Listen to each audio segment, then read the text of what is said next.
This one's for you, Zach. Today I'm going to be making bread. So there's a bunch of ingredients you're going to need with that. Shit. Might not be making it. What the hell? Oh. Got it. Yeast, flour, sugar, salt, milk. Actually, you don't need milk. Oil, egg. Oh, fuck. Egg, a bowl, and a loaf of bread. Now that you've got all your ingredients, it's time to start making your bread. The first step is to take this bread and set it to the side for later when your bread actually fails. You're going to want 2 1/4 cup of water. So you're going to want that hot. My sink doesn't get the water hot enough, warm enough. So I'm just going to put the water into here.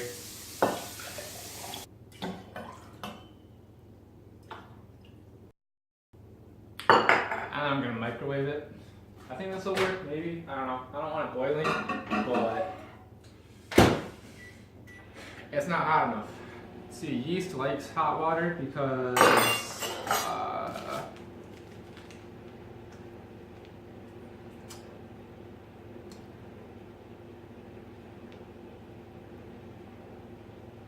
oh, just kidding. It's supposed to be water that's too hot to touch, but I don't do that because I don't know how to actually make bread. You've got this water to my standards, pour it in here.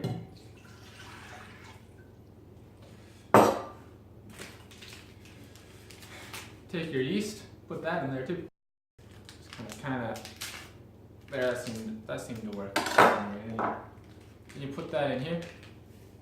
Usually the next step is to just stir around the yeast, but it looks like my yeast is mostly dissolved because it took me so long to actually start filming this part of it. So I like to start out with the flour. I think that's what I usually start out with. And so you're just gonna want to add a lot of flour. Just a ton of it.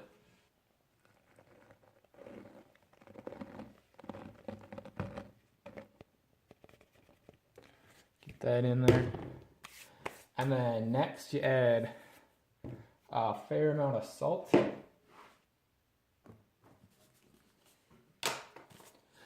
After that, you add something that looks exactly the same as salt but tastes a million times better than salt.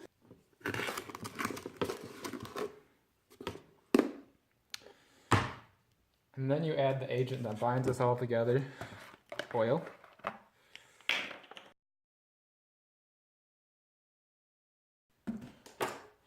And then you add an egg. I don't actually know why you add an egg. I was just told to do this.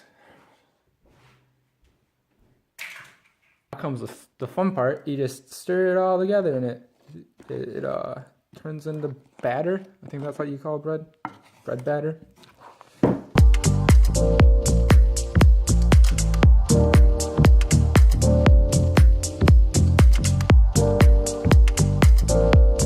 And look at that, you got bread batter. Now you might be asking, isn't bread supposed to be bread dough?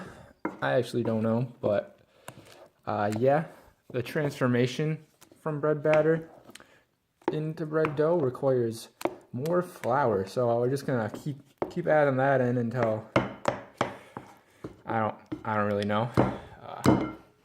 Just gonna add more of that in. I started making bread because I got really bored one day and I was trying to impress this girl, and so I decided, you know what, I'll make bread and it'll save me money, right? Well, it turns out the girl was a celiac. It's actually really not all that entertaining. It's really quite monotonous. And when it comes down to it, like ingredient per ingredient, it probably costs more than just buying bread at your local store. So I don't really know why anyone would do this. Might be asking why I would do this. I'm still not sure. I'm still trying to figure that one out.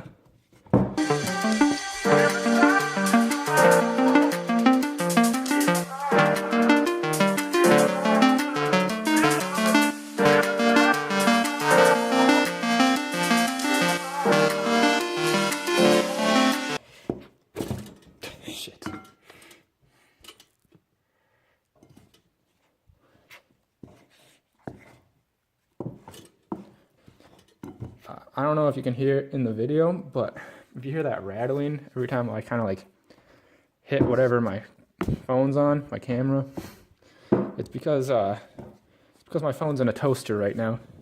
I don't really have any mount for, I don't know, viewing cooking. And so, I don't know, my toaster seemed to work pretty well, so that's what I used. Well, it's starting to become tough right now. And so this is what I would call the transitional phase into bread dough, from batter to dough, right? I don't know if that's the technical term or if that's even what you would say. I'm not a baker. More flour on. Actually, after combining the ingredients, I'm actually completely lost on what to do after that. I've just been kind of guessing on every loaf of bread I've made past the ingredients, and it's worked out so far, but I'm like 55% sure I'm doing it wrong. I don't know. This could all be solved by just, you know, going and buying a bread maker, and then you wouldn't have to do pretty much anything except combine the ingredients. That'd probably be for the better. Don't follow my Don't follow my instructions word for word, because I actually have no idea what I'm doing.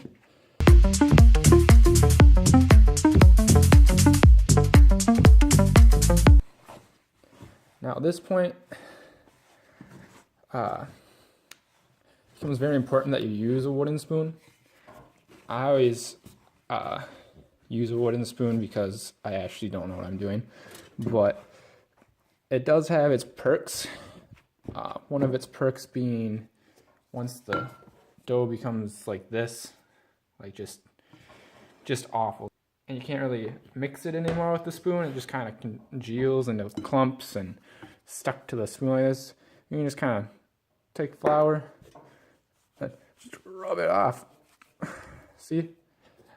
I come from a long lineage of bakers, so this is like trick of the trade, something like that. Is that the saying?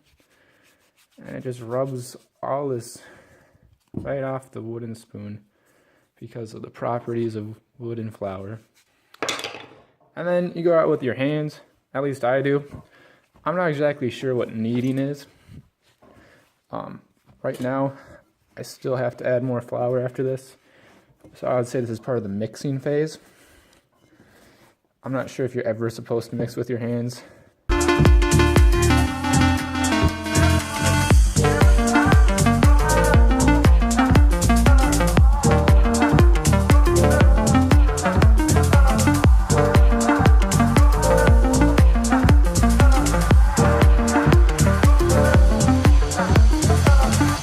And this is starting to feel like some quality bread dough. So, the next step is to knead it. Now everybody tells me to knead, you always need to like sprinkle flour down, and then you just take your dough, you put it down here. I actually don't know how to knead, but this seems to be working out all right. I actually usually just knead it in the bowl, but it keeps hitting my toaster.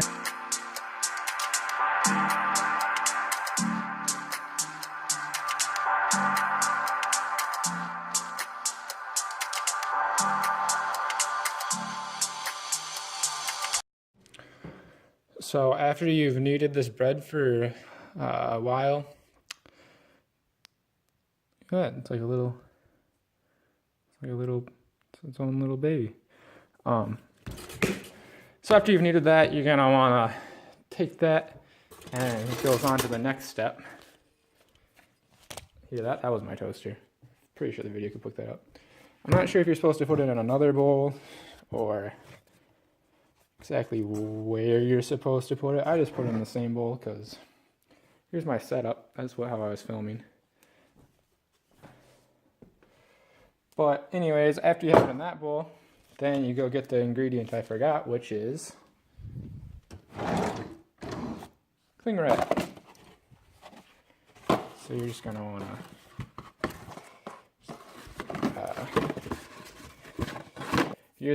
let the dough sit there and think about what you've done to it for a while. You might want to think about starting to clean up your workspace. Your bread's been sitting there wallowing in its own self-doubt and regrets for a while. It's time to take that out. And you're just going to want to punch that down. I don't know, they call it punch. I'm not really sure. Again. So I just kind of press on it. I don't know, punch it down. Press. Starts with a P. And then you can just cut that in half.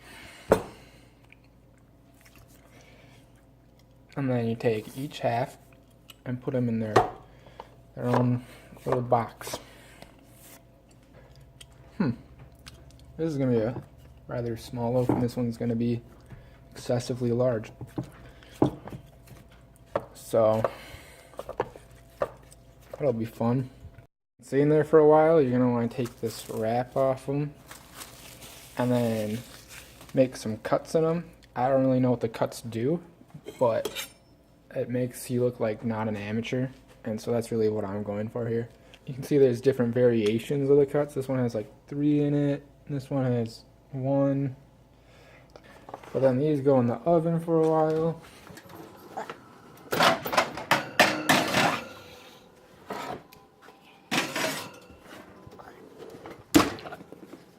You can't really see them in there, but then they stand there for a while, and when they come out, it should end up looking like this. Something like that, at least. No grains in it. Add grains in it, I don't know. Pretty much just bread. Pretty plain. That's about it. Just stop.